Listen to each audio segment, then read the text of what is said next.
ગુજરાતમાં વરસાદનો અત્યારે હાલ એક રાઉન્ડ છે તે ચાલી રહ્યો છે ને એની અસર ક્યાંક ને ક્યાંક ઉત્તર ગુજરાત તરફ વધારે જોવા મળી રહી છે, પરંતુ ક્યાંક હવે લો પ્રેશર છે તે વધારે ને વધારે આગળ વધી રહ્યું છે અને તેની જ અસર ગુજરાત ઉપર થવા જઈ રહી છે। કયા એવા જિલ્લાઓ છે કે જ્યાં અતિ ભારે વરસાદ પડી શકે છે, આજે તેના વિશે વાત કરીએ। નમસ્કાર, તમે જોઈ રહ્યા છો વેધર અપડેટ અને હું છું હંસિની। ખાસ કરીને જો વાત કરવામાં આવે ગુજરાતની, તો ગુજરાતમાં છેલ્લા ઘણા સમયથી અનેક એવા જિલ્લાઓ છે કે જ્યાં ક્યાંક અતિ ભારે વરસાદ પડી રહ્યો છે અને જેના કારણે ક્યાંક જનજીવન પણ ખોરવાયું હતું, પરંતુ હવે એ જ વરસાદના રાઉન્ડની સીધી જ અસર છે તે ઉત્તર ગુજરાત, દક્ષિણ ગુજરાત, સૌરાષ્ટ્રમાં પણ થઈ શકે છે અને ઘણા બધા એવા જિલ્લાઓ છે કે જ્યાં રેડ એલર્ટ આપવામાં આવ્યું છે અને ખાસ કરીને ઉત્તર ગુજરાતમાં આની ભારે અસર થવાની છે। વધુમાં હવામાન નિષ્ણાત પરેશ ગોસ્વામીએ શું કહ્યું, સાંભળીએ। એમ 2 દિવસ સુધી હજુ તીવ્રતા સાથે વરસાદો પડવાના છે। લગભગ 5 થી 7 ઇંચ સુધીના વરસાદો મધ્ય ગુજરાત અને ઉત્તર ગુજરાતની અંદર હજુ પણ નોંધાઈ શકે છે। વિસ્તારની વાત કરવા જઈએ તો હજુ પણ જે અમદાવાદ છે, અમદાવાદ, વિરમગામ, ગાંધીનગર, કપડવંત, આણંદ, નડિયાદ, ખેડા, આ વિસ્તારો છે એની અંદર વરસાદની તીવ્રતામાં થોડોક ઘટાડો થશે, છતાં પણ હજુ વરસાદો છે આવતીકાલ અને પરમ દિવસ એટલે કે 29 અને 30 તારીખે 2 દિવસ સુધી ચાલુ રહેશે। ઉત્તર ગુજરાતની અંદર હજુ પણ તીવ્રતા વધારે રહેશે અને ઉત્તર ગુજરાતની અંદર જેને રેડ એલર્ટ આપણે કહી શકાય એવા 2 એરિયા છે, એક હશે સાબરકાંઠા અને એક હશે અરવલ્લી। આ બંને જિલ્લા છે એમાં હજુ પણ આવનારા 2 દિવસ સુધી અતિ ભારે વરસાદોની શક્યતાઓ છે। વાવ, થરાદ અને બનાસકાંઠા જિલ્લાની અંદર પણ મધ્યમથી સારા એવા વરસાદો નોંધાય।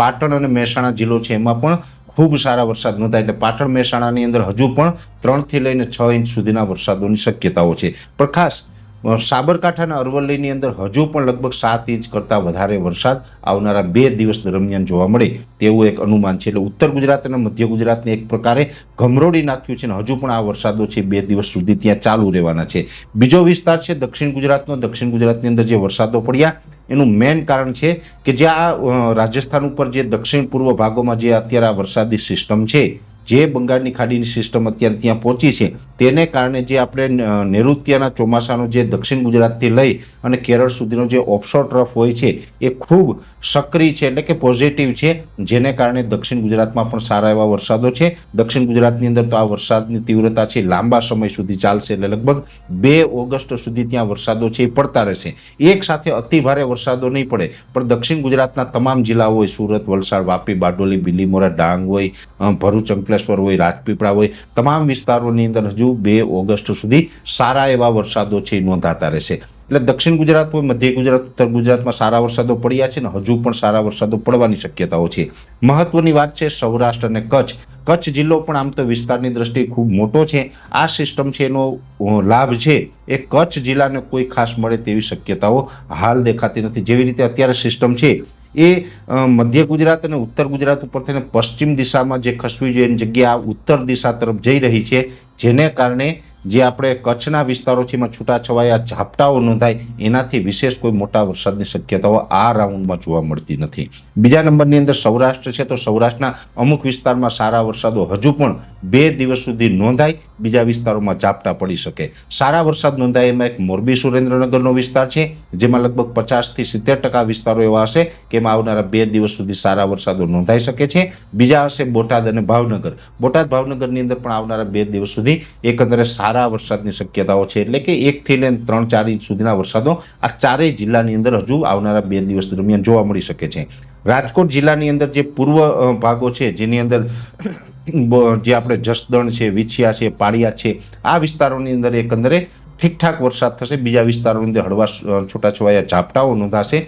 અમરેલી અને જે જુનાગઢ જેવા વિસ્તારો છે, અમરેલી, જુનાગઢમાં પણ એકંદરે હળવા મધ્યમ ભારે ઝાપટાઓ નોંધાશે। 1-2 સેન્ટરની અંદર સારા વરસાદો નોંધાઈ જાય, બાકી હળવા મધ્યમ ભારે ઝાપટાઓ છે નોંધાતા રહેશે। પશ્ચિમ જે સૌરાષ્ટ્રના ભાગો છે, દ્વારકા, જામનગર, પોરબંદર, એની અંદર પણ એકંદરે હળવા ભારે ઝાપટાઓ નોંધાશે। અતિ ભારે વરસાદોની શક્યતા ત્યાં પણ નથી। અને એ સાથે ગીર સોમનાથમાં આમ તો 2025ની અંદર સૌથી વરસાદની તીવ્રતા છે ઓછી રહી છે। ગીર સોમનાથ અને કચ્છ આ 2 જિલ્લા ગુજરાતના એવા છે કે જેમાં ખૂબ ઓછા વરસાદો નોંધાયા છે।